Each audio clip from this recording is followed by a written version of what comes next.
What's up, everyone? Welcome back to another episode of Storytime with Silvia.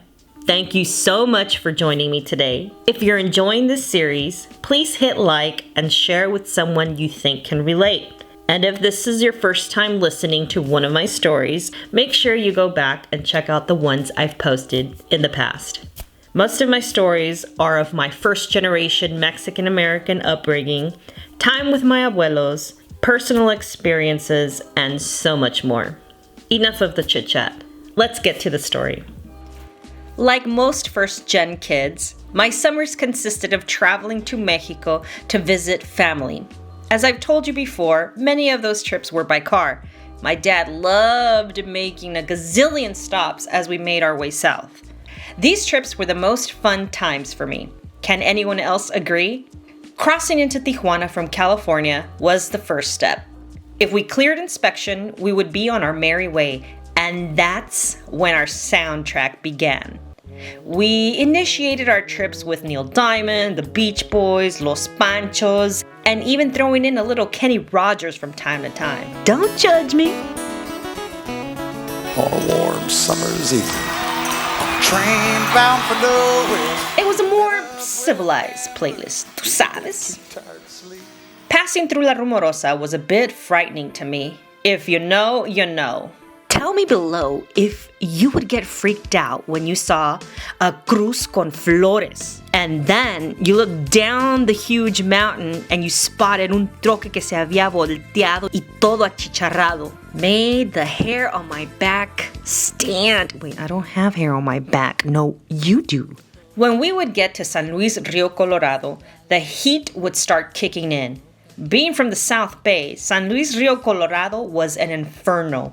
El mero hell. There was this one time the AC broke down, even after my dad's friend, El Güero Balin, had sworn he had fixed it so nothing would affect it. At that point, my mom wanted to go back home. She was not about to travel through Sonora, La Baja, Sinaloa, and Nayarit without AC. And frankly, neither was I. My dad kicked the car a few times, got inside it, and without closing the door, le pisó al gas, closing the door by the sudden force of flooring it Rumbo Al Sur before my mom could even say anything else. After we left that area, I was good for a while, up until we reached La Aduana in Sonoita, Sonora. My dad hated the Mexican government, and he would let them know every chance he had without any fear. Especialmente cuando pedían la mordida. Have you ever paid off a Mexican cop?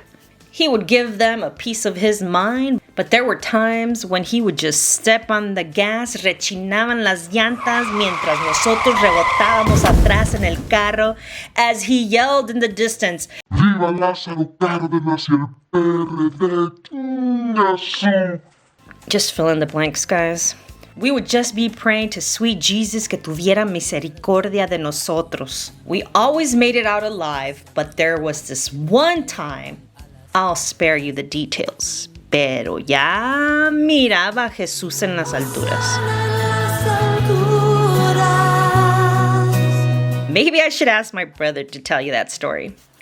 On one of these crazy trips, my dad decided to drive down La Paz and take a ferry across to Mazatlan. We drove the car into the bottom and walked up into the passenger section of the ferry. It was pretty crowded and very uncomfortable. I felt so sticky and icky. There were wooden benches to sit on, and I really don't remember there being any actual seats. I could be wrong.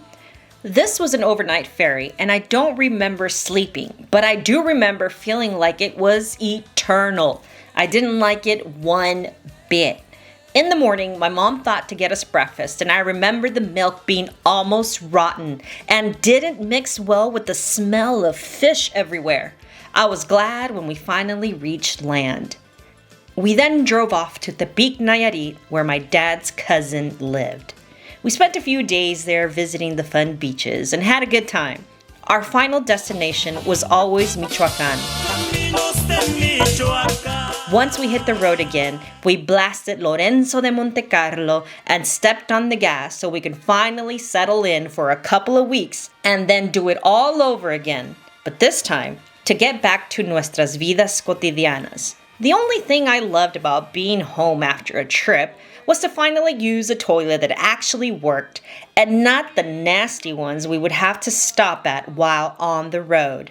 Thank God for a mom who packed toilet paper. That's all I gotta say about that.